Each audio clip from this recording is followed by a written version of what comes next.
Yksi Jyväskylän mielenkiintoisia kaavoitushankkeita on Fortumin datakeskus täällä Seppälän kankaalla. Ja mä oon nyt oikeastaan keskellä sitä aluetta.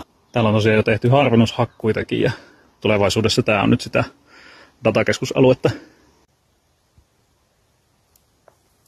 Metsähän on siis tälläkin hetkellä teollisuusaluetta ja myöskin siis yleiskaavassa merkitty teollisuusalueeksi tämä. Ja toki tälleen IT-alalla kun työskentelen, niin kyllä mä ymmärrän mihin datakeskuksia nykypäivänä etenkin tarvitaan.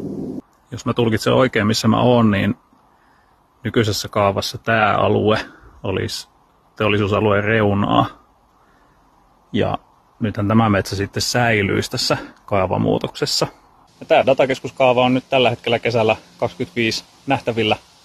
Keväällä sen on kaupunkirakennelautakunta hyväksynyt ja syksyllä se menee sitten kaupunginvaltuustoon käsittelyyn. Taustalla kuuluu Äänekosken junaradan äänet. Rata menee ihan alueen vierestä. Periaatteessa, jos meillä olisi lähijunat, niin siihen voisi tehdä aseman ja sitä kautta alueen työntekijät voisivat kulkea junalla töihin.